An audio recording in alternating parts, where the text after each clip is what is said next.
बिस्मिल्लाहिर्रहमानिर्रहीम। अस्सलाम वालेकुम। विनस स्पोर्ट्स के साथ आपका मेज़बान शहज़ादा मोइन हाजिर है। हम बात करते हैं अपने प्रोग्राम के अंदर जो है कराची और मुल्क भर में जितने भी खेल खेले जाते हैं उस पर, और ग्रास रूट कोशिश करते हैं कि अपने प्रोग्राम में ग्रास रूट लेवल पर जो खेल खेले जाते हैं उसको ज़्यादा अपने प्रोग्राम में जो है डिस्कशन करें। इसके साथ ही हमारे मुल्क के अंदर बेशुमार टैलेंट मौजूद होते हैं जिसको हम कोशिश करते हैं कि प्रोग्राम में उजागर भी करें। आज हम बात करेंगे क्रिकेट और हॉकी, फुटबॉल और जोजिस्टो के हवाले से भी। इस वक्त हमारे स्टूडियो में मौजूद हैं जोजिस्टो के जनरल सेक्रेटरी हैं तारिक अली साहब। तारिक अली साहब, अस्सलाम वालेकुम। वालेकुम अस्सलाम। आप जनरल सेक्रेटरी हैं जोजिस्टो के साउथ एशियन के। तो जोजिस्टो का गेम किस तरह पाकिस्तान में शुरुआत हुई, ये ज़रा बताएं हमें। पहले तो बहुत थैंक यू, शुक्रिया शहजाद भाई कि आपने जो अपने प्रोग्राम में जुजित्सो को प्रमोट करने के लिए हमें इनवाइट किया। एक्चुअली जुजित्सो जो है ये जापानीज़ मार्शल आर्ट है और ये जो है mother of Japanese martial art कहलाता है। इसके अंदर से जितने भी इस वक्त ओलंपिक गेम्स भी हैं वो इसी मार्शल आर्ट्स में से निकले। तो खैर इसकी हिस्ट्री पुरानी है, 2500 साल पुरानी हिस्ट्री है इसकी, जो एक ट्रेडिशनल जुजित्सु चलता था। बहरहाल ये फिर स्पोर्ट्स में कोई 80s में जो है डेवलप होना शुरू हुआ यूरोपियन कंट्रीज़ में। पाकिस्तान में इसकी ऑफिशियल ऑर्गेनाइजेशन जो फेडरेशन बनी वो 1996 में ये बनी फेडरेशन, और इसको जो बनाने वाले थे, जो इसके फाउंडर थे, वो थे खलील अहमद ख़ान साहब। तो उसके बाद ये जुजित्सु जो है वो ग्रेजुअली जो है वो डेवलप होता रहा। उसके अंदर फिर हमने कोई सेमिनार्स हमारे एक्टिव होते रहे और उसके बाद हमने बाहर से कोचेस और टेक्निकल जो लोग होते हैं उनको हमने इनवाइट करते रहे, कुछ हमारी पार्टिसिपेशंस रही। तो वो ग्रेजुअली डेवलप होता रहा जुजित्सो, और उसको हमने अपने हर एंगल से कोशिश करी कि उसको प्रमोट करें, चाहे वो मीडिया के थ्रू हो, चाहे वो सोशल मीडिया हो, या उसको प्रैक्टिकली कोई हमने इवेंट ऑर्गेनाइज करना हो, इंटरनेशनल पार्टिसिपेशंस हो। अच्छा तारिक साहब, किस तरह आपने जुजित्सो की शुरुआत की? क्योंकि ये गेम जो है बहुत ज़्यादा देखते हैं कि कम खेला जाता है, लेकिन हम देखते हैं कि ग्रास रूट लेवल यानी कि स्कूलों की सतह से आप लोगों ने काम शुरू किया या फिर एकेडमीज़ की सूरत में? इनिशियल स्टेज पे तो हमने देखें, इसमें जब वेल नोन कोई चीज़ नहीं होती है ना, तो आपको तो पहले उसके अवेयरनेस के प्रोग्राम्स करना होते हैं रिगार्डिंग, जैसे आप उसके जो है आप चैम्पियनशिप्स कर रहे हैं या सेमिनार्स कर रहे हैं, तो ताकि लोग थोड़ा अवेयर होएं कि यार जुजित्सु स्पोर्ट्स है क्या, बेसिकली ये है क्या चीज़। तो उसको हमें लोगों को बताने में और उसकी अवेयरनेस देने में हमें कई साल लगे। मैंने कहा जैसे 1996 में इसकी फेडरेशन बनी ऑफिशियल, और फिर उसको प्रमोट करने में। तो अच्छा तारिक साहब, फेडरेशन की बात आ रही है तो थोड़ी सी बात हम फेडरेशन के हवाले से भी कर लें, क्योंकि हम देखते हैं कि हर गेम में 2-2, 3-3, 6-6 फेडरेशन बनी हुई है। इसमें आपको आपके जुजित्सो में भी 2-4 फेडरेशन तो नहीं बनी हुई है? नहीं, लकीली अल्हम्दुलिल्लाह कि पाकिस्तान जुजित्सु फेडरेशन एक ही फेडरेशन इस वक्त है जो पाकिस्तान स्पोर्ट बोर्ड और पाकिस्तान ओलंपिक एसोसिएशन से एफिलिएटेड है। दूसरी फ़िलहाल अभी कोई नहीं है और फ्यूचर का नहीं पता, लेकिन फ़िलहाल अभी कोई नहीं है और एक ही फेडरेशन काम कर रही है। वही इतना बेहतर काम कर रही है कि 2006 से और अब तक हम एशिया के टाइटल रिटेन करते हुए हैं। कई बार हम 12 साल हम एशिया के चैम्पियन रहे। वर्ल्ड की हमारी सेकंड रैंकिंग है। वर्ल्ड गेम में हमारी क्वालिफिकेशन हो चुकी है। वर्ल्ड गेम में पूरी दुनिया से, फॉर एग्जांपल एक डिसिप्लिन में, एक कैटेगरी वेट में पूरी दुनिया से 6 कंट्रियों को लिया जाता, सिर्फ 6 एथलीट को। उसका बहुत सख्त क्राइटेरिया, जो 4 साल के रैंकिंग पॉइंट होते हैं, टॉप 3 के अंदर जो एथलीट होते हैं उनके पॉइंट्स होते हैं, पार्टिसिपेशन पॉइंट, एक लॉन्ग उसका क्वालिफिकेशन का तरीक़ेकार है ना, जो उसका एक मैकेनिज़्म बनाया हुआ है सिलेक्शन का।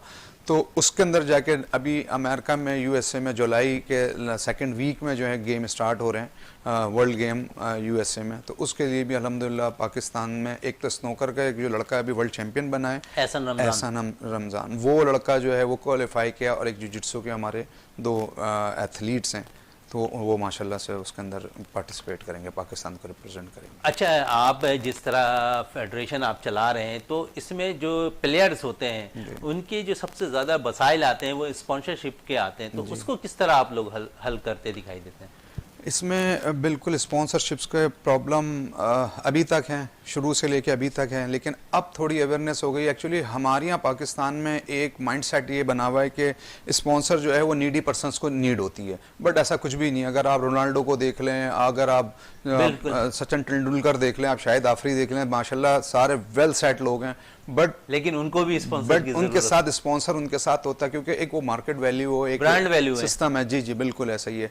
तो वो बड़ी नीड होती है, और वो वाला जो एक उसको आप कह लें कि सिस्टम को पाकिस्तान में इसकी भी एक अवेयरनेस चाहिए कि यार जो हमारे यहाँ स्पॉन्सर्स हैं, लोकल्स हैं या मल्टीनेशनल कंपनीज़ हैं, वो तो एक्चुअली करती हैं, लेकिन जो हमारे प्राइवेट स्पॉन्सर्स, प्राइवेट कंपनी हैं, लोकल्स हमारे ब्रांड्स हैं, उनको इस चीज़ में जो है वो आगे आना चाहिए। और ये खाली कोई नीडी एथलीट्स की नहीं है। किसी प्लेयर्स को स्पॉन्सर की बहुत ज़्यादा ज़रूरत होती है। अगर उन्हें सपोर्ट हासिल हो स्पॉन्सर का, तो वो और ज़्यादा जो है मेहनत करते दिखाई देंगे और पाकिस्तान का सबसे लाली परचम दुनिया भर में रोशन करते भी दिखाई देंगे। जैसे जियोजिट्सो के खिलाड़ी इस वक्त ब्रॉन्ज मेडल भी हासिल करते हुए दिखाई दे रहे हैं पाकिस्तान के लिए। इस वक्त हमें टेलीफोन लाइन पे ज्वाइन किया एंकर पर्सन अरसलान खोखर साहब ने। अरसलान खोखर साहब, विनर्स स्पोर्ट्स में टाइम देने का बहुत बहुत शुक्रिया। क्या कहेंगे, सीरीज अख्ताम पजीर हो गई, 24 साल के बाद ऑस्ट्रेलियन टीम आई और खुशगवार यादों के साथ वो वतन वापस लौटी है। टेस्ट सीरीज उन्होंने जीती, T20 सीरीज उन्होंने जीती। किस तरह देखा इस सीरीज को आपने अरसलान साहब? देखिए शहजादा भाई, बहुत शुक्रिया आपने लिया आज हमें अपने प्रोग्राम में, बहुत शुक्रिया इस बात का। और दूसरी बात ये यार, 24 साल बाद आई है ऑस्ट्रेलिया, बहुत अच्छी बात है। सबसे हेल्दी एक्टिविटी ये है कि अब किसी टीम के लिए किसी भी किस्म का कोई बहाना नहीं रह गया पूरी दुनिया में। जो भी साजिश भारत करता रहा इससे पहले पाकिस्तान क्रिकेट के खिलाफ या पाकिस्तान की खेलों के खिलाफ, वो अब दम तोड़ गई। ऑस्ट्रेलिया ने एक भरपूर टूर किया, 3 टेस्ट मैचेस हुए, 3 डिफरेंट वेन्यूज पर हुए, बहुत बड़ी बात है। इसी तरह वनडेज भी होने थे डिफरेंट वेन्यू पे, लेकिन वो अनफॉर्चुनेटली हमारी पॉलिटिकल सिचुएशन जो है उसकी वजह से ये प्रॉब्लम हुआ, वरना तो मामला बड़ा फिट हो गया था। चले, बहरहाल 3 वनडे बड़े शानदार तरीके से, भरपूर तरीके से खेले और फुल फ्लैश टीम आई। सबसे बड़ी बात है कि फुल स्ट्रेंथ टीम आपके पास आई। फिर उसके बाद एक T20 हुआ, तो अच्छा रहा ओवरऑल। अगर देखें तो ये एक बड़ा पॉजिटिव साइन है कि पाकिस्तान में 24 साल बाद दुनिया की बेस्ट टीम्स में से एक टीम आ रही है। अब आगे आपके पास कोई मसला नहीं है जो यहाँ से रूट कर गए थे या जिन्हें वापस आने की गया था। न्यूजीलैंड भी आ रही है, इंग्लैंड आगे आ रही है, वेस्ट इंडीज आ रही है, तो पाकिस्तान के पास अब होम सीरीज है काफी ज्यादा। बस सिर्फ इशू ये है कि अब हमें थोड़ी सी तवज्जो देनी पड़ेगी पिचेस पर, पिच मैनेजमेंट पर। हमें पता होना चाहिए कि यार अपने प्लेयर्स को कब तक जैसे डोमेस्टिक की पिचेस पे, डेड पिचेस पे खिलाते रहते हैं।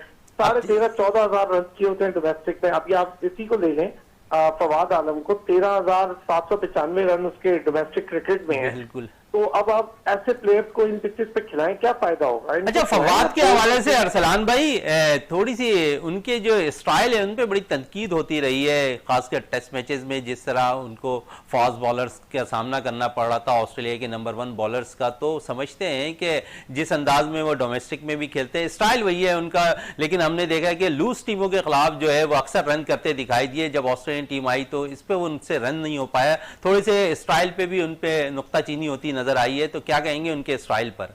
अच्छा शहजाद भाई, ये बताएं, अब उनकी एज होगी 37, अब क्या वो अपना स्टाइल चेंज कर सकते हैं? नहीं कर सकते। वो स्टाइल से ज्यादा उनके स्टांस का इशू है। असल में मसला ये है कि कोई इशू नहीं है, अगर कोई बंदा नेचुरली वैसे खेलना चाहता है तो खेले, लेकिन प्रॉब्लम ये होती है कि स्टार्क जैसे बॉलर जो 150 की गेंद करते हैं किलोमीटर पर आवर के हिसाब से, तो ऐसे बॉलर्स को आप जब खेल रहे होते हैं ना, तो माइक्रो सेकंड्स होते हैं आपके पास। आप पहले दूसरी तरफ खड़े हो, फिर आप सीट में आए, फिर आप अपना पांव आगे लाए, और अगर बॉल जरा सी बाउंस हो गई और बैक फुट पे आपको जाना पड़ा, तो आपके पास टाइम ही नहीं होगा बैक फुट पे जाने का। ये प्रॉब्लम टेक्निकली हो रही है उनके साथ कि वो आगे तो आते हैं, ठीक पहुंच जाते हैं बॉल पे, लेकिन जैसे ही बॉल बाउंस करती है ना, मतलब गुड लेंथ से, वहां पे उनके लिए बैक फुट पे जाना प्रॉब्लम हो जाता है। बैक फुट पे जाना प्रॉब्लम करता है फवाद के लिए। ये तो डेड विकेटों पे वो थोड़ी बहुत आसानी से वापस भी आ जाते थे, लेकिन जब ये ऑस्ट्रेलियन विकेट न्यूजीलैंड की विकेटों पे, इंग्लैंड की विकेटों पे खेलेंगे तो इनके लिए तो और ज्यादा परेशानी होगी। होगी आपकी बात सही है, लेकिन मसला ये कि आप वो अपने स्टार्ट चेंज नहीं कर सकते। बस ठीक है, आपने उनको चांस दिया है, वो स्कोर कर रहे हैं, साउथ अफ्रीका वगैरह में भी कर लिया, ठीक है, कर रहे हैं, करने दें अभी। लेकिन एक सीरीज पे थोड़ा अर्ली हो जाएगा जज करना, ठीक है, क्योंकि उनकी वो विकेट्स थी जहां पर उन्होंने ढेरों रन। मैं ये कहता हूँ यार, आप अपनी पिचेस पे जब रन नहीं बनाते ना, तो फिर आपको प्रॉब्लम तो जाहिर है फेस करनी पड़ेगी। और आप ऑस्ट्रेलिया या इंग्लैंड या फिर न्यूजीलैंड इस तरह के मुल्कों में खेलने के लिए जाएंगे, तो यकीनी तौर पर वहां पर आपको पिचेस का ड्रास्टिक चेंज नजर आएगा। वो फास्ट पिचेस होती है, ब्लैक टॉप्स होते हैं, वहां पर गेम ही बिल्कुल डिफरेंट होती है। वहां पर बाउंसी पिचेस पर तो खेलना एकदम से मुश्किल होता है, और जब आपकी गुड लेंथ से बॉल उठ रही हो और आपको पता हो कि आप वहां थोड़ा सा फंस रहे हैं, तो वर्कआउट करना चाहिए। लेकिन यार अब 37 ईयर्स में तो स्टांस चेंज नहीं होता। स्कोर वो कर चुके हैं, डोमेस्टिक में भी अपना मेरा ख्याल है लास्ट टाइम एंजॉय कर रहे हैं वो अपना इंटरनेशनल का, क्योंकि वो 10 साल बाहर बैठे रहे हैं तो 10 साल बाद वापस आए हैं। ठीक है, आप उन्हें करने दें, बस है, आपकी बात दुरुस्त है, मैं इससे एग्री हूँ कि ऐसे प्लेयर के लिए बहुत ज्यादा मार्जिन नहीं होता कि वो बहुत लंबे लंबे स्कोर कर ले, लेकिन ठीक है अगर स्कोर करते हैं चलते रहे अब इसी सांस के अच्छा साथ। अरसलान साहब, इस सीरीज के अंदर हमने देखा कि पाकिस्तानी टीम जो है एक तो पिचेस डेड थी, फिर डरी डरी नजर आई। जहां पाकिस्तानी टीम ने अटैक करने की कोशिश की इस सीरीज के अंदर, वहां ये पाकिस्तानी टीम कामयाब होती हुई दिखाई दी। जहां हम बैकफुट पे जाते ऑस्ट्रेलियन हम पे हावी होते दिखाई दिए और उन्होंने जो है हम पर हमले से जो है सीरीज जीत ली। यार शहजाद अमीन ये बताएं, पहले आप मुझे फैक्चुअल बात बताएं, पाकिस्तानी टीम की ब्रेव अप्रोच या अटैकिंग अप्रोच कब थी? कभी थी? ये तो मिसबाह के दौर से चली आ रही है। मुझे तो याद ही नहीं है कि कभी अटैकिंग अप्रोच थी या ब्रेव अप्रोच थी इस पूरे। अगर चले मैं टेस्ट से शुरू कर लेता हूँ। आपने रावलपिंडी टेस्ट देखा, जैसी भी पिच थी हम लटक गए उस पिच पे, हमने कहा चलो स्कोर हो रहा है, होता रहे। अब जब स्कोर हो रहा होता है तो आप बॉल्स को मिनिमाइज करते हैं, स्कोर को मैक्सिमाइज करते हैं। हम लोगों ने बॉल को मैक्सिमाइज कर दिया, स्कोर मिनिमाइज कर दिया। 160 रन करते हैं हम 350 400 बॉल्स पे जाके, जहां पर पिच आपकी मवाफिक हो, आपके लिए बेहतरीन हो, वहां पर भी अगर आप 450 500 बॉलें खेल के 150 रन करेंगे तो क्या फायदा। इसी तरह हमने कराची वाले टेस्ट के लिए अगर बात करें, उसमें पाकिस्तान ने क्या, मतलब 3 ही प्लेयर्स आप समझ लें। अगर मैं अब्दुल्ला शफीक की बात करूं, बाबर की बात करूं, रिजवान की करूं, वहां पर ये प्लेयर्स थोड़ा लड़ गए। अगर वहां पर भी जो शुरू का डे का 2 सेशंस थे ना, उसमें अगर बॉल्स को मिनिमाइज कर लिया जाता, लेकिन वो मुश्किल था, बहुत बड़ा स्कोर था। मैं ये नहीं कह रहा हूँ कि वो कोई रियलिस्टिक बात कर रहा हूँ कि वो जीत जाते, पर वो पाकिस्तान ने बहुत अच्छा खेला टेस्ट, वो हमने बचा लिया, पर वहां जीत सकते थे अगर इस अप्रोच से जाते। फिर तीसरा टेस्ट जो कजाफी स्टेडियम का, हम करते क्या है, हमारा प्रॉब्लम ये है कि जब दूसरी टीम यानी ऑस्ट्रेलिया जैसी टीम जो प्लान बनाती है ना, हम उसी के प्लान पे चलना शुरू कर देते हैं, ना कि हम अपने प्लान पे दूसरों को चलाएं, अपने प्लान में फंसाएं। यही हुआ है। तीसरा टेस्ट आप पूरा देख लें। अच्छा अरसलान साहब, समझते हैं कि जिस तरह तीसरे टेस्ट मैच में जो है हम समझते थे कि ये टेस्ट मैच जो हम बासानी जीत सकते हैं, लेकिन हमारी टीम टैंक ने जो है रात को, जब हमारे पास 73 पे कोई ऑड नहीं थे, अगले दिन हमें जाकर जो है खेलना था और अटैकिंग खेलते हुए भी नजर नहीं आए, हम डिफेंस पे चले गए और उसका भरपूर फायदा जो है ऑस्ट्रेलियन टीम ने उठाया। तो वहां पर टीम टैंक हमारा क्या काम कर रहा था? कंप्यूटर पे बैठ के पता नहीं क्या देख रहे होते आपके थिंक टैंक, मुझे तो नहीं पता कि वो क्या देखते हैं, उनको तो शायद स्टैट्स समझ में नहीं आते। आप 2 टेस्ट खेल चुके थे, आपको अंदाजा हो गया था कि थोड़ी सी अटैकिंग क्रिकेट की तरफ जाना चाहिए। अकेला बाबर आजम आपको हर जगह पे लड़ता हुआ दिखाई दे रहा है, अकेला बाबर आजम। इमामुल हक ने कुछ वनडे में जो है आपको रन करके दिए, तो समझते हैं कि अगली सीरीज के लिए जहां पर हमें वेस्ट इंडीज भी जाना है तो इमामुल हक का इंतखाब जो है स्कॉट करती हुई दिखाई देगी। अब ये काफी इनफ हो गया यार कि इमामुल हक को आप क्रिटिसाइज और कितना करेंगे, वो अपनी परफॉर्मेंस के साथ चल रहा है। आप जरा देखिए ना, 49 अगर मैं गलत नहीं हूँ 49 मैचेस में उसकी 9 सेंचुरियां हैं, बहुत ही डूइंग वेल और बहुत अच्छा जा रहा है। रैंकिंग में भी 10वें नंबर पे है इस वक्त इमामुल हक। जी हाँ बिल्कुल, वो अपना उन्होंने जंप किया है टॉप 10 रैंकिंग में, तो आपके लिए तो बड़ी पॉजिटिव साइन है ना कि आपके प्लेयर्स टॉप 10 रैंकिंग में मौजूद है। एक नंबर 1 है, रिजवान भी मौजूद है, फखर भी आता रहता है इसी रैंकिंग में, अब इमाम भी है। इमाम के साथ ये जाती है कि गैर जरूरी तौर पे जमामुल हक से उनका नाम जोड़ दिया जाता है, जबकि आप परफॉर्मेंस से जोड़ें, उसके साथ थोड़ी सी ये ज्यादती तो होती रही है। फिर वनडे खिलाएं, टेस्ट खिलाएं, वो T20 का प्लेयर नहीं है, हमें भी पता है। तो T20 में आपके पास ऑप्शंस बहुत है, खिलाएं उसको, क्या गलत है। वो स्कोर कर रहा है, 2 सेंचुरियां उसने कर दी, लास्ट मैच में भी वो 80+ स्कोर कर दिया, तो आपको क्या चाहिए यार। बिल्कुल, बहुत बहुत शुक्रिया अरसलान खोकर साहब आपका विनेस स्पोर्ट्स में टाइम देने का। इस वक्त ब्रेक के लिए कहा जा रहा है, ब्रेक से वापस आते हैं तो गुफ्तगू को मज़ीद जारी रखते हैं और हमारे स्टूडियो में जो है जो डिस्ट्रिक्ट की जो चैम्पियंस हैं वो भी हमें ज्वाइन कर लेंगी ब्रेक के बाद। बहुत बहुत शुक्रिया अरसलान साहब आपका।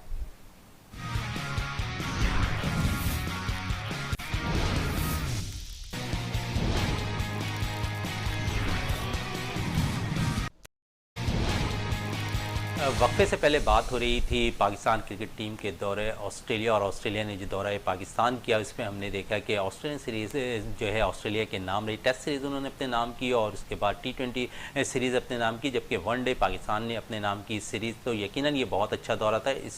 इस हवाले से PCB के जो चेयरमैन हैं रमीज़ राजा, उन्होंने भी खुशाइंद करार दिया ऑस्ट्रेलियन के दौरे को और उन्होंने कहा बहुत अच्छी क्रिकेट देखने को मिली यहाँ पर पाकिस्तान में, और ख़ासकर जिस तरह ऑस्ट्रेलिया ने यहाँ पर क्रिकेट दिखाई है, यकीन शायकीन ने क्रिकेट भी खुश होते दिखाई दिए। इस वक्त हम गुफ्तगू कर रहे थे क्रिकेट के और उसके साथ साथ हम जुजिस्टो पे भी बात कर रहे थे। तो इस वक्त हमें ज्वाइन कर लिया है स्टूडियो में असरा वसीम साहिबा ने और उसके साथ साथ जो है कायनात आरिफ साहिबा ने, दोनों ब्रॉन्ज मेडल हैं 2022 की।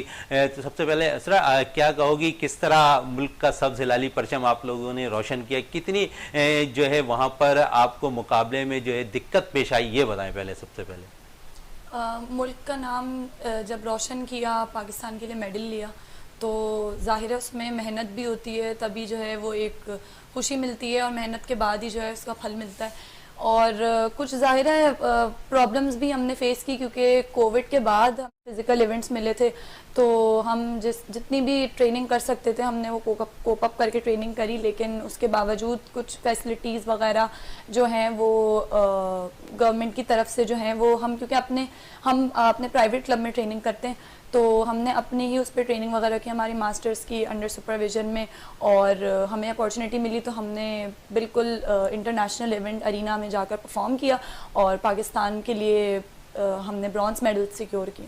अच्छा कायनात आरिफ, आप भी वर्ल्ड चैम्पियन हैं 2021 की और अभी ब्रॉन्ज मेडल भी आपने हासिल किया है 2022 में, तो वहाँ पर जो दूसरे प्लेयर्स थे उनसे किस तरह आप लड़ती दिखाई दी? सॉरी, लड़ते हुए किस तरह दिखाई दी आप? काफ़ी मतलब कि हम ज़ाहिर है हम पाकिस्तानी वुमेंस हैं, इसके अलावा और जो लड़कियां थी वो बहुत टफ़ थी, तो एज़ इन हमने अपनी फ़िज़िकल हमारी जो ट्रेनिंग हुई और चीज़ें हुई तो उसमें हमने बहुत ही स्ट्रॉन्ग गए और हमने बहुत अच्छी तरीके से बीट किया और हम बहुत ही ज़्यादा स्ट्रॉन्ग वुमेंस की तरह हम लोगों ने परफॉर्म किया। बहुत सारी चीज़ें थी, लाइक हम लोगों ने जब फिज़िकल परफॉर्म किया और उसके अलावा हमें बहुत मुश्किलात का सामना करना पड़ा, बट हमने बहुत इसको, क्योंकि हमने बहुत ज़्यादा हार्ड वर्किंग के साथ ट्रेनिंग की थी, तो हमने वो जाके मैक्स पे परफॉर्म करी और फिर हमने मेडल सिक्योर किया। मेडल जीते। तारिक साहब, कितनी टीमें वहाँ पर शिरकत कर रही थी अभी इस टूर्नामेंट में? देखें, जो लास्ट ये लोग अभी खेल के आए थे वो थी वर्ल्ड चैम्पियनशिप, उसमें कोई 60+ कंट्रीज़ थी, और उससे पहले एक महीना पहले जो चैम्पियनशिप हुई थी उसके अंदर कोई 35 कंट्री थी, एशियन चैम्पियनशिप थी। तो जो उन्होंने एशिया के अंदर इन्होंने मेडल इन्होंने सिक्योर करा, ये कायनात और इसरा ने, इन्होंने ब्रॉन्ज मेडल किए डिफरेंट डिसिप्लिन में, जिसके अंदर डुओ सिस्टम हमारा एक डिसिप्लिन है जुजुत्सु का, उसके अंदर मिक्स में इन्होंने पार्टिसिपेट किया और वुमेन में किया। तो इन्होंने मेरे ख्याल में 3 मेडल्स इन्होंने ब्रॉन्ज लिए और 2 मेडल्स जो है कायनात ने लिए। ऐसे ही कायनात 3 मेडल्स कायनात ने भी लिए। तो इस तरह हमने जो है, क्योंकि टीम हम लोग टोकन पार्टिसिपेशंस होती है हमारी, क्योंकि एक फुल स्ट्रेंथ के साथ नहीं जा पाते पाकिस्तान की, क्योंकि गवर्नमेंट की कोई सपोर्ट नहीं हो पाती प्रॉपर जो है, क्योंकि ये कंप्लेन एक चीज़ है, ये तो हर बंदा कर रहा ही होता है, लेकिन बहरहाल हम पाकिस्तानी, हम उस कंट्री से ताल्लुक़ रखते हैं और उस रीजन से ताल्लुक़ रखते हैं जहाँ पर मेरे ख्याल में अब हमें यह है कि हम अपने वसाइल ना होने के बावजूद परफॉर्म जुजित्सु फेडरेशन कर रही है मुस्तकिल, और इंशाल्लाह ताला करती रहेगी। ये हडल तो हमारे साथ नहीं, तमाम फेडरेशन के सब फेस कर रहे हैं इसको। तो कंप्लेन से बेहतर ये होता है कि अपनी परफॉर्मेंस किसी भी तरह उसके रिसोर्स, अपने वसाइल के अंदर रहते हुए रिसोर्स को, हमारी जो फेडरेशन के जो मार्केटिंग के लोग हैं या हमारे दूसरे जो स्टाफ के लोग हैं वो बड़ी मेहनत करते हैं इसके ऊपर कि किसी तरह इस तरह जो है प्राइवेट स्पॉन्सर को या लोगों को जो है अवेयरनेस के लिए या लोगों को स्पॉन्सर को अट्रैक्ट करें, ताकि जो है या जुजित्सु को इस तरह प्रमोट करें ताकि लोगों को पता हो गया जुजित्सु उसके एथलीट इस तरह परफॉर्म कर रहे हैं। इन हर्डल्स आने के बावजूद जो इंटरनेशनल प्लेटफॉर्म पे जाकर वो एक स्ट्रॉन्ग टीमों को जो वर्ल्ड के अंदर रैंकिंग है, उनकी टॉप रैंकिंग है, उनको वो बीट कर रहे होते हैं कि वसाइल नहीं है, स्पॉन्सर्स के इशू हैं, ट्रेनिंग के इशू हैं, न्यूट्रिशन के इशू हैं, बहुत सारे इशूज़ के बावजूद जो है। तारिक साहब, इसमें सबसे अहम इशू है ट्रेनिंग का, क्योंकि अगर ट्रेनिंग नहीं होगी तो हम कुछ भी नहीं कर सकते। तो इसके लिए क्या दायरे कार आप लोगों ने बनाया हुआ है? शहजादा भाई, हमारी जुजित्सु फेडरेशन की बड़ी लकीली अल्लाह ताला ने एक बड़ी अच्छी बिग ब्लेसिंग ये रखी हुई है कि आज तक 1996 जैसे मैंने आपको बताया कि जब से फेडरेशन हमारी बनी है, नेशनल टीम के लिए कभी भी आज तक डिफरेंट गेमों के तो फॉरनर्स कोच आ चुके हैं, लेकिन जुजित्सु का आज तक कोई फॉरनर कोच नहीं है। लोकल कोचेस हमारे इतने अच्छे इसको ट्रेन करते हैं कि जिसके अंदर हम एशिया के टॉप 3 में रहें, हम हर इवेंट के अंदर मेडल लाते हैं, हम वर्ल्ड रैंकिंग के अंदर हैं, वर्ल्ड क्वालिफाइंग है, वर्ल्ड गेम के क्वालिफाइंग है, सेकंड टाइम हम दोबारा क्वालिफाई कर गए। तो यानी कि पूरे स्पोर्ट्स का मैं आपको बताऊं कि अगर 40 पाकिस्तान स्पोर्ट बोर्ड के साथ अराउंड कोई 42-43 फेडरेशन एफिलिएटेड हैं, तो पाकिस्तान जुजित्सु फेडरेशन वाइज है जो वर्ल्ड गेम के लिए क्वालिफाई कर रही है सेकंड टाइम। और मैंने जैसे अभी आपको एक बताया कि वो जो स्नोकर के अभी चैंपियन बने हसन, तो वो एक क्वालिफाई करें। तो ये अल्लाह ताला की खास ब्लेसिंग है कि हमारे जो लोकल कोचेस हैं वो इतना अच्छा परफॉर्म करते हैं। बट जिस तरह जिद्दत आ रही है, जिस तरह चेंज आ रहा है, जिस तरह टेक्नोलॉजी का यूज़ हो रहा है, डेली जो है ना आपकी फॉर्मेट्स चेंज हो रहे हैं, स्टाइल चेंज हो रहे हैं, तो रूल्स चेंज हो रहे हैं।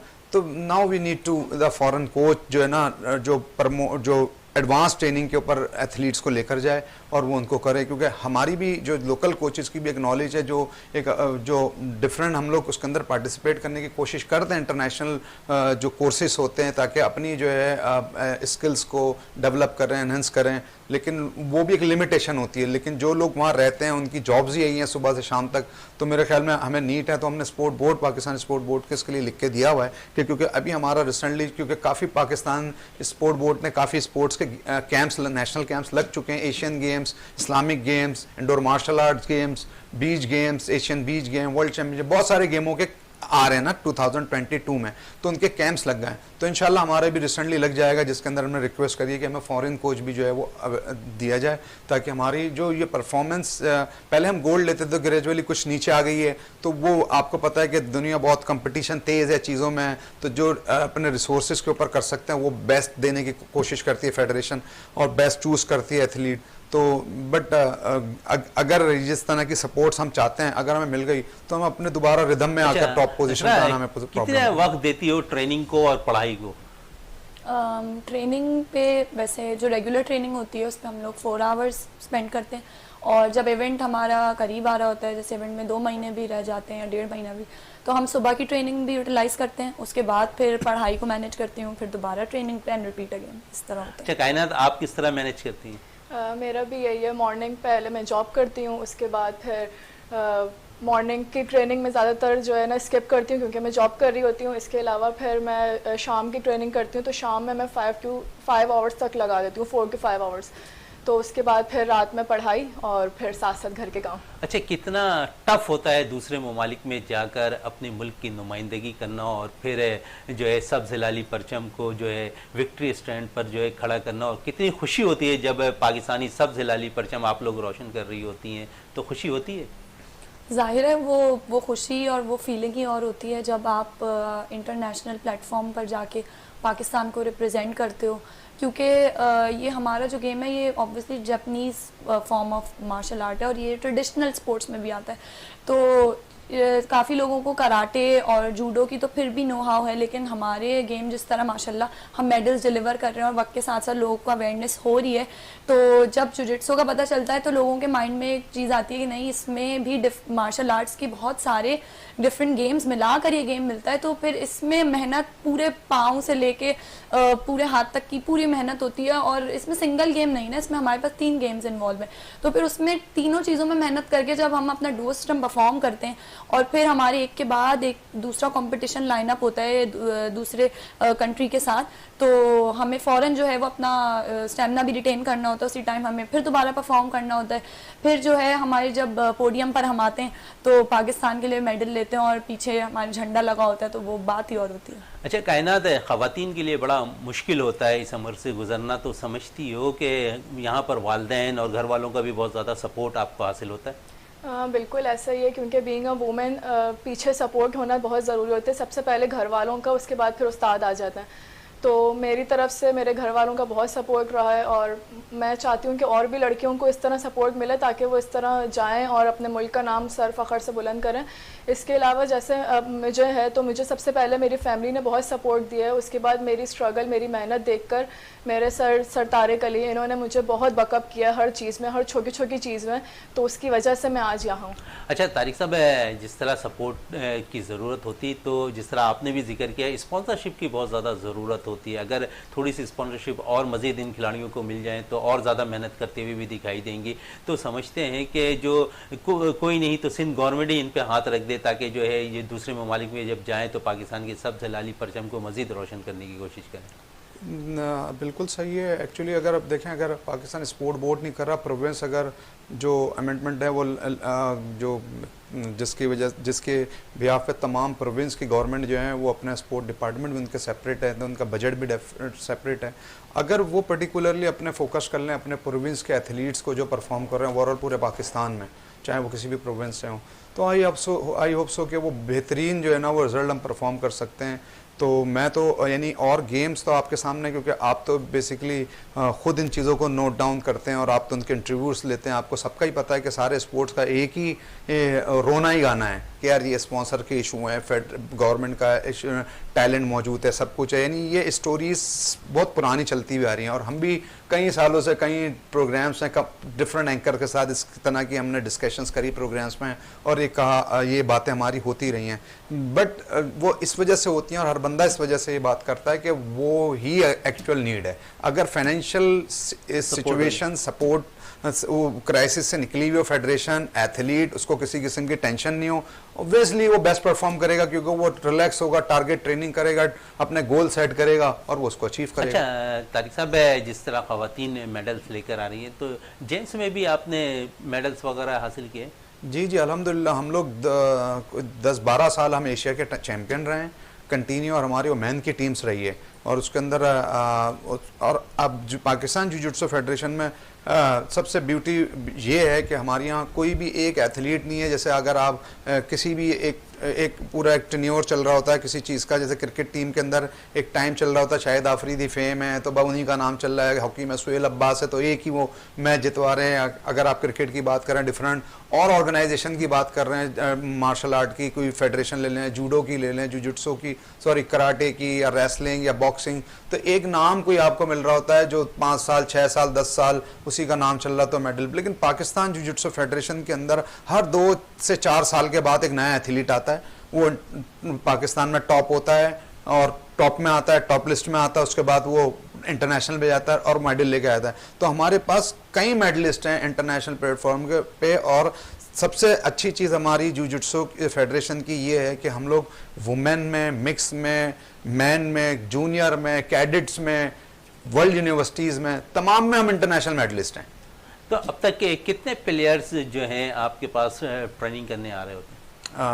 आप अगर क्लब की बात कर रहे हैं या फेडरेशन की बात कर रहे हैं? फेडरेशन की फेडरेशन के अंदर तो हमारे पास कई हज़ारों की तादाद में रजिस्टर्ड हैं, क्योंकि वो डिपार्टमेंट भी खेलते हैं, पाकिस्तान आर्मी, पाकिस्तान वापडा, नेवी, एयरफोर्स, HEC, फिर प्रोविंस, फिर गिलगित बल्दिस्तान, फिर हमारा आज़ाद कश्मीर, इस्लामाबाद। तो ओवरऑल पूरे पाकिस्तान में हमारी प्रॉपर मैनेज्ड ऑर्गेनाइजेशंस, एसोसिएशन मौजूद हैं जिनके अपने अपने क्लब्स हैं। तो वो कई अनकाउंटेबल चीज़ें हैं। उस दिन हमारी एक और जो रिक्वायरमेंट होती है फेडरेशन की, हमारे यहाँ रजिस्टर्ड प्लेयर खेलता है, और ये आज से नहीं, तकरीबन कोई 20 साल से जब से फेडरेशन ये हमारी प्रॉपर स्टेबल हुई है, तो हमारे यहाँ जो एथलीट जो है रजिस्टर्ड होगा वही नेशनल में पार्टिसिपेट करेगा, चाहे वो डिपार्टमेंट का है या वो प्रोविंस का हो। तो अगर फॉर एग्जांपल के एक लड़का सिलेक्ट हुआ हुआ डिपार्टमेंट पाकिस्तान आर्मी का, वो इवेंट से 2 दिन पहले इंजर्ड हो जाता है, उसकी रिप्लेसमेंट आती है, तो उसको भी इवेंट में खेलने से पहले रजिस्टर्ड होना पड़ेगा। ये हमारी एक पॉलिसी है।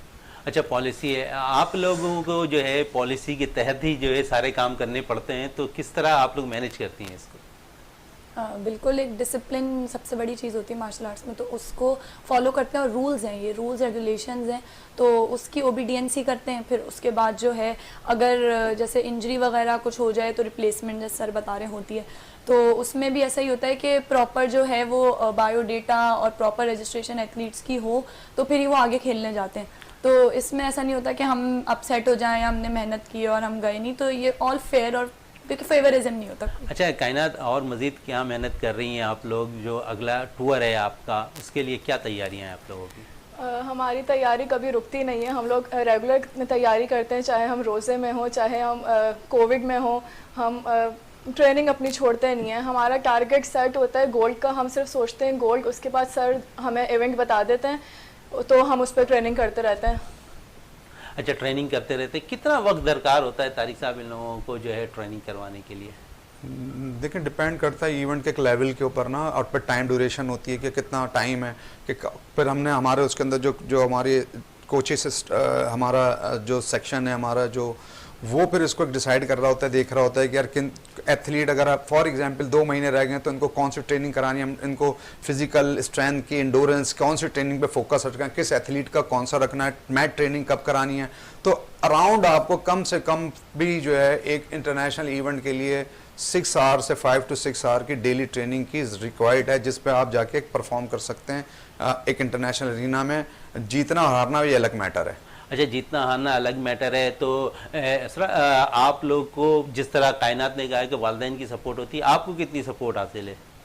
मुझे बहुत सपोर्ट हासिल है अल्हम्दुलिल्लाह, मेरे पेरेंट्स की, मेरे सिबलिंग्स की, और फिर मेरे माँ बाप का एक ट्रस्ट है मेरे मास्टर्स पे, जहाँ बचपन से मैं एकेडमी में कर रही हूँ ट्रेनिंग, तो उन लोगों का एक भरोसा है। इसीलिए जब अक्सर ऐसा होता है कि हम लोग ट्रेनिंग से लेट भी हो जाते हैं, तो उनको पता है कि मैं ट्रेनिंग से ही वापस आ रही होती हूँ, और वो ऐसा कभी नहीं हुआ कि वो लोग परेशान हो जाएं कि मैं लेट भी आ रही हूँ। तो मैं, और वो अल्हम्दुलिल्लाह इतना भरोसा करते हैं कि कुछ टेंशन भी नहीं है, क्योंकि खुद इतना आर्ट ये सीखा हुआ है, सेल्फ डिफेंस भी कर सकते हैं खुद, तो उनको कोई टेंशन नहीं होती। अच्छा तारिक साहब, मुस्तकबिल में मज़ीद क्या क्या अचीव करने का इरादा है?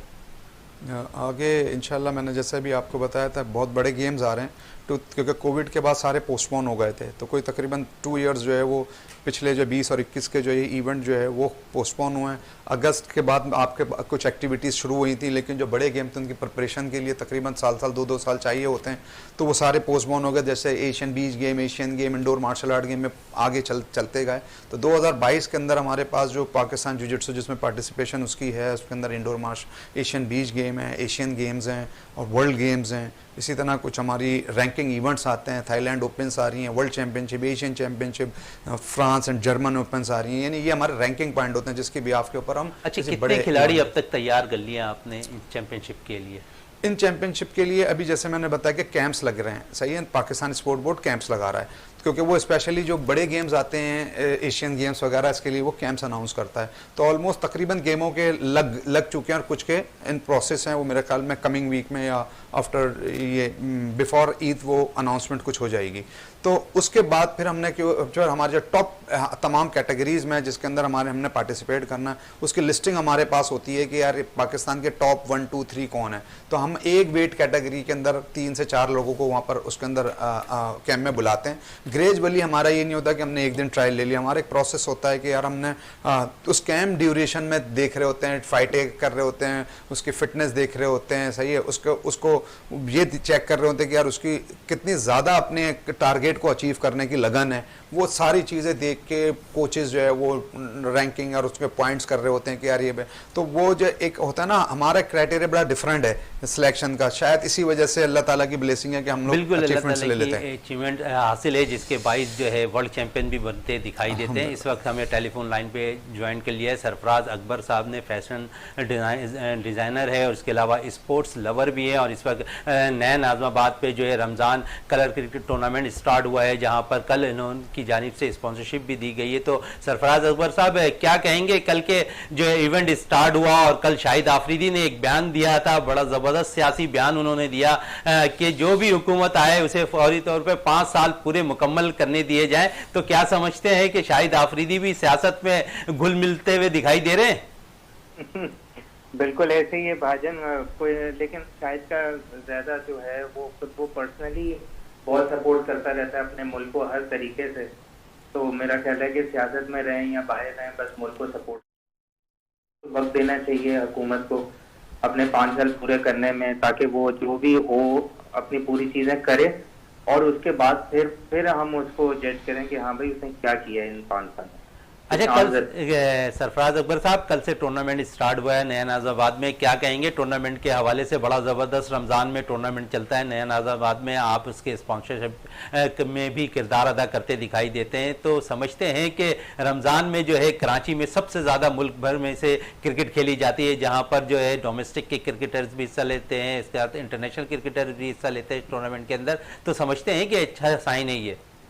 बिल्कुल ऐसे ही होना चाहिए। देखें, हमारी जितना भी ये जो क्लब क्रिकेट है इसको ऊपर आना चाहिए। और जिस तरीके से कल आरिफ हबीब साहब ने इसको ऑर्गेनाइज किया है, इस पूरे इवेंट को, रमज़ान टूर्नामेंट के, और शाहिद अफरीदी ने इसको इफ्तिताह किया है, तो इस तरीके से देखें इंकरेजमेंट बढ़ती है यंग टैलेंट के अंदर में, और हम सबको मिलके इनको एक मॉरल सपोर्ट देनी चाहिए कि ये जितना भी क्लब क्रिकेट है ये ऊपर में उभर के आए। देखें, आपके मुल्क का जो सरमाया है ना वो सारे यंगस्टर्स, आप इसमें अपना इन्वेस्टमेंट करें, आपके ये अपने नामों को भी ऊपर लेकर आएंगे, आपके मुल्क के नाम को भी ऊपर लेकर आएंगे। तो बस हरदम यही कोशिश है कि इन बच्चों को ऊपर लेकर आया जाए और क्लब क्रिकेट को अच्छा ऑर्गेनाइज करके हर शहरों में ऐसे इवेंट्स करवाए। अच्छा सरफराज अकबर साहब, जिस तरह नया नाजाबाद पे टूर्नामेंट स्टार्ट हुआ, आप क्लब क्रिकेट की भी बात कर रहे हैं, तो समझते हैं कि हमारी जो क्लब क्रिकेट है वो बिल्कुल ख़त्म होकर रह गई है? क्योंकि हम देखते हैं कि कराची में जो तो हमारी बिल्कुल ही हर तरीके से ख़त्म हो गई हुई है, किसी को कोई चांस मिलता ही नहीं है। एक लॉबी बनी हुई है, वही चले आ रहे हैं, तो वो यंग टैलेंट इतना है आपके।